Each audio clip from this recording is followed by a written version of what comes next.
Hey guys, we are back with the accuracy of memory, still in chapter 2. Memory is not always an accurate recorder of truth. It changes over time. Events which may recall as facts actually evolve over our lifespan, which may be the reason that no two people in family remember events in the same way. Even in the present, people see, interpret, and retain as memory different versions of the same event, which is the reason eyewitness accounts of crimes are not always a good indicator of what actually happened. Another memory modifier may be the present mood we're in when we recall an event, and just the passage of time will change the way we remember our experiences. As Richard Rustick reminds us, in short, memory isn't at all like a videotape that you insert into a biological VCR or DVD player within your brain. Memory is a creative, constructive of the past. Preconceptions, prejudices, unexamined assumptions all influence memory, according to him in 2000.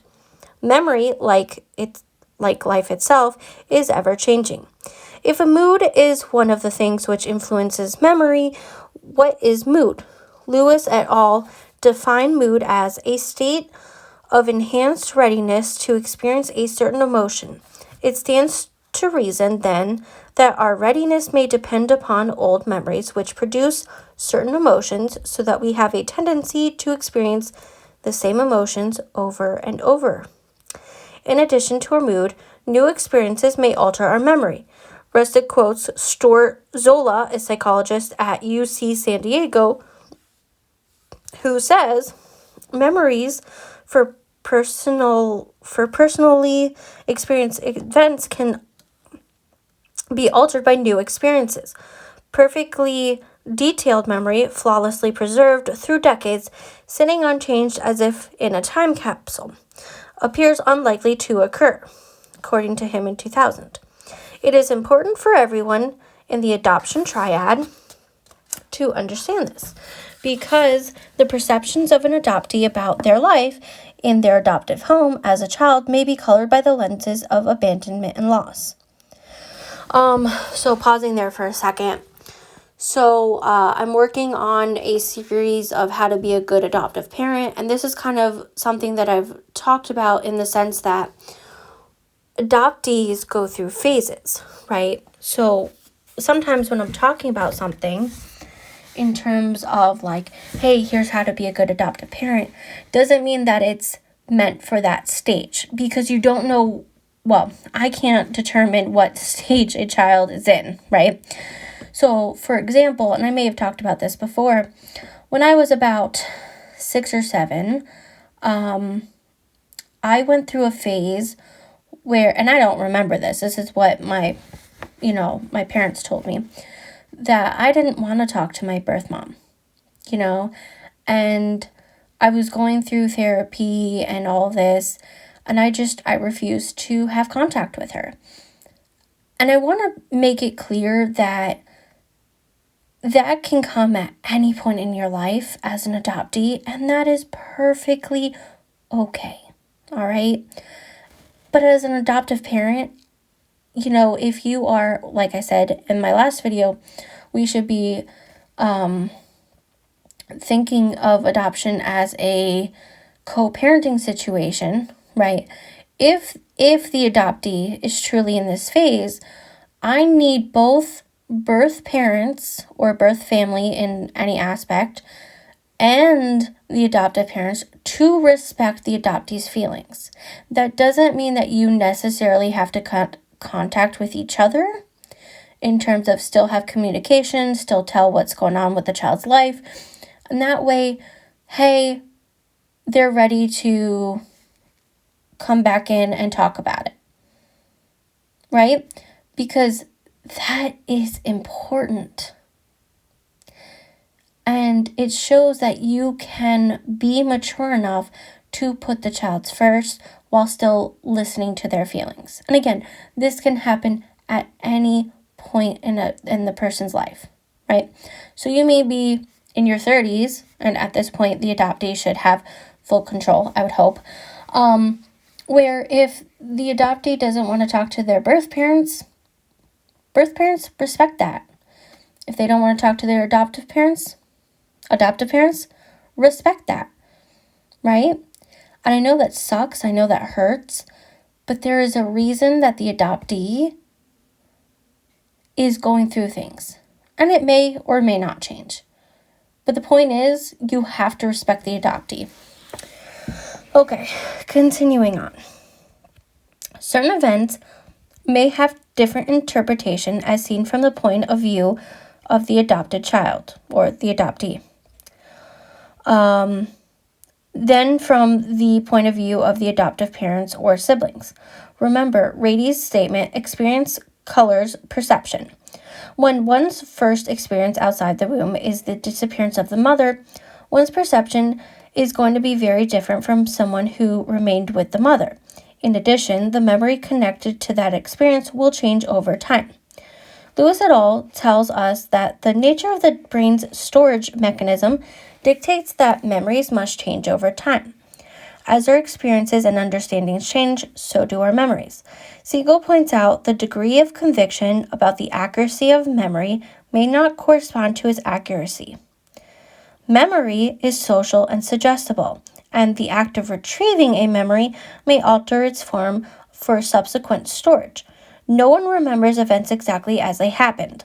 How many of you have been astounded by rereading entries in your diaries 5, 10, or 20 years later?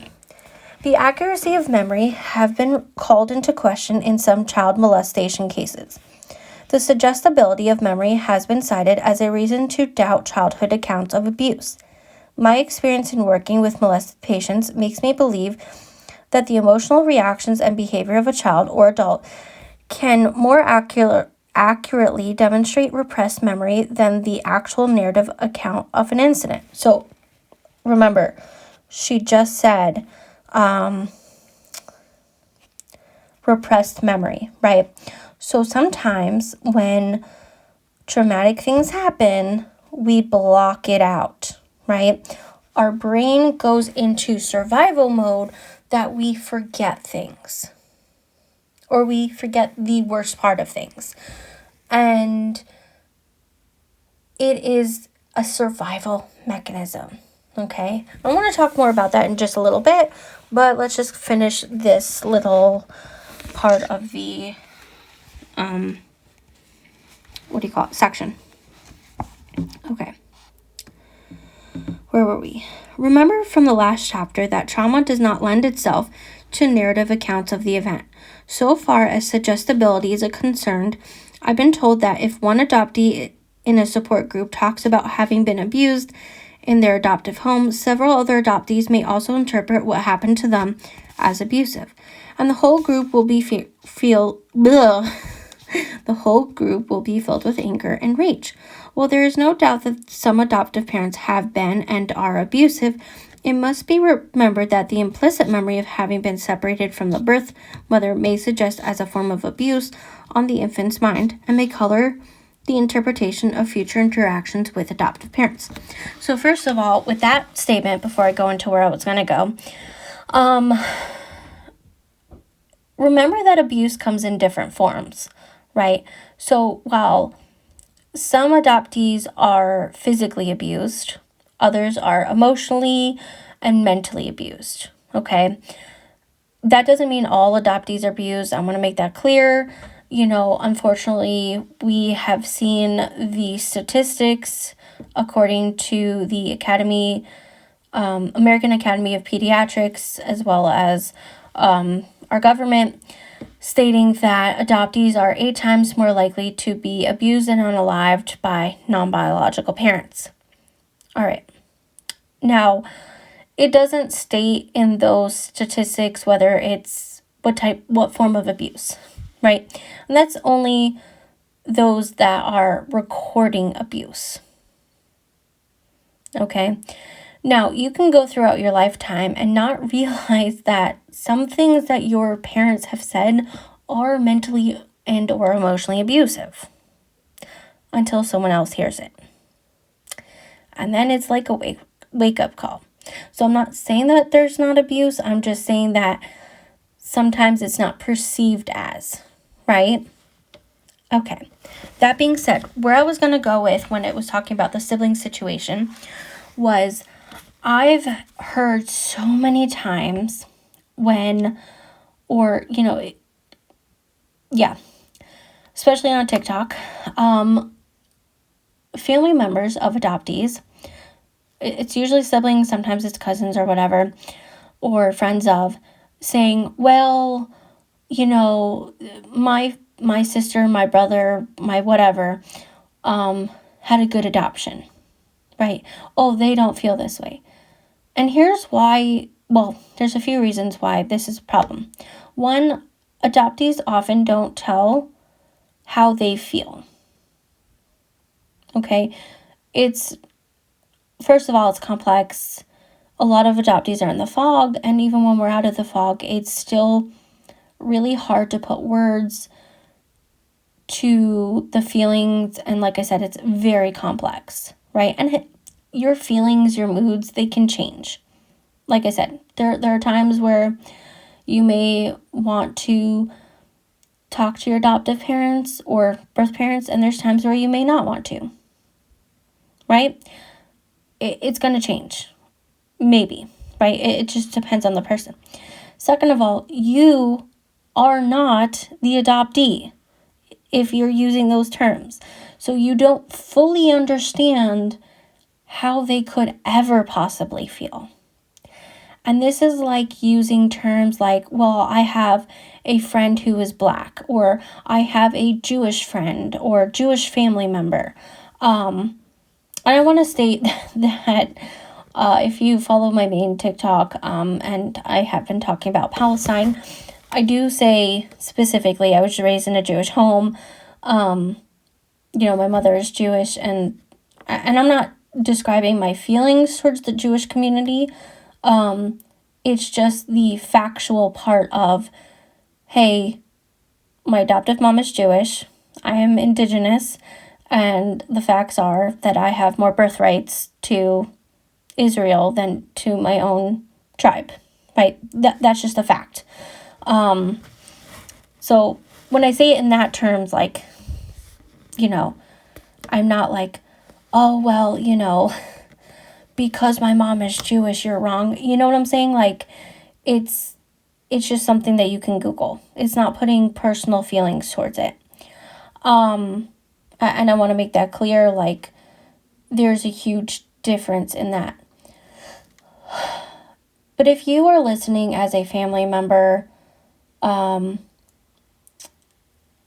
birth parents, of adoptees, sorry. So if you're a birth parent, your adoptive parent, your sibling, cousin, aunt, uncle, whatever it may be, friends of, and unless you're adopted yourself, please don't use those terms. Please don't use their stories, their feelings, without them explicitly saying, and even if they are, unless it's their account, you should not be speaking for them, okay?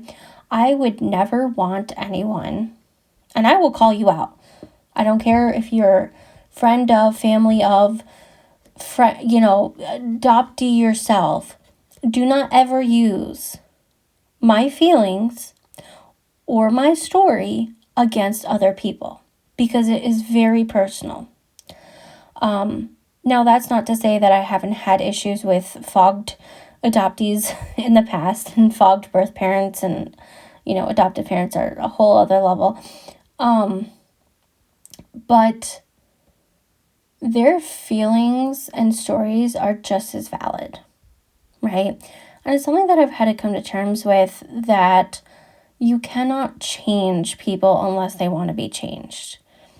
And the best thing we can do is continue speaking out on, our personal feelings, our personal stories, without using others to push any agendas, just give facts. Because, like I said, they could change their opinions, they could change their feelings towards things, I've had a pretty good adoption, like in terms of adoptive parents, like my adoptive parents are pretty good. That doesn't mean they haven't made mistakes. And,